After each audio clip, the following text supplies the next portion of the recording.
چەند ساڵێک لەمەو پێش لە گفتوگۆیەکمدا بەڵێنمدا کار بکەم بۆ دروستکردنی ئیمۆجی کوردستان. بە خۆشحاڵیەوە ئەمڕۆ ڕێکخراوی ISO هەرێمی کوردستانی لە ناو سیستمی خۆی وەکو هەرێمێک ناسان.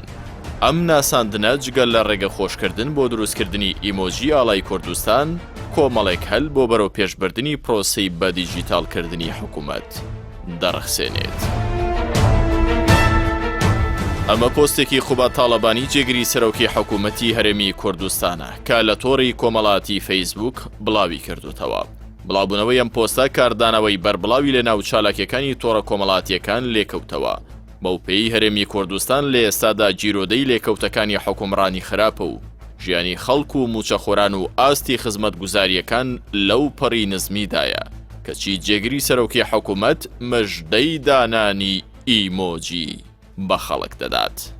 زۆرینەی ئەو هاوڵاتیانەی لەژێر پۆستەکەی خوبا تاڵابانیدا کۆمنتیان نووسیوە بەڕوونی ڕەخنەی لێدەگرن و پێیان وایە لەم هەموو قەیران و ناومێدیەدا وروژاندنی بابەتێکی لەم جۆرە تەواو بێمانایە.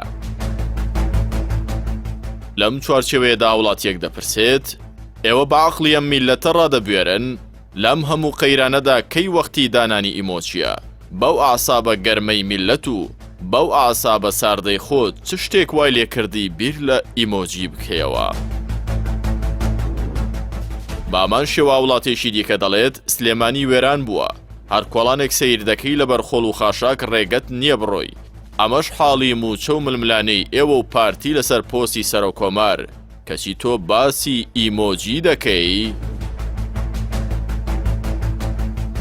هاوڵاتێکی دیکە بەم جۆرە کۆمنتی داناوە لەژێر پۆستەکەی جێگری سەرۆکی حکوومەتی هەرێم.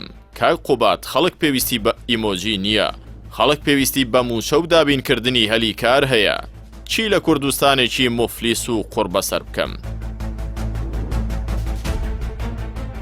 هاوڵاتێکی دیکە ئەمەی بۆ جێگری سەرۆکی حکوومەت نووسیوە 30 ساڵە نەتانتوانی ئەستینەتەواتی تاچی کورد بەرز ڕابگرن، نەک هەر نەتانتوانی بە پێچەوانەوە بوونەوەکاری ئەوەی خەڵک ڕقی لە ئاڵا و نیشتیمانیش بێت.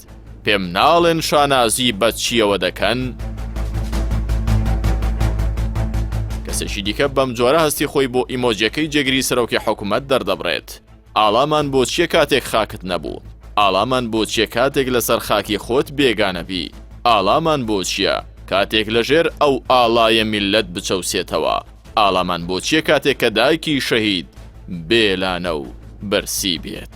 تا ئێستا دیار نییە کە جێگری سەرۆکی حکوومەت ئەم کۆمێنتانە دەبینێت یاخودنا.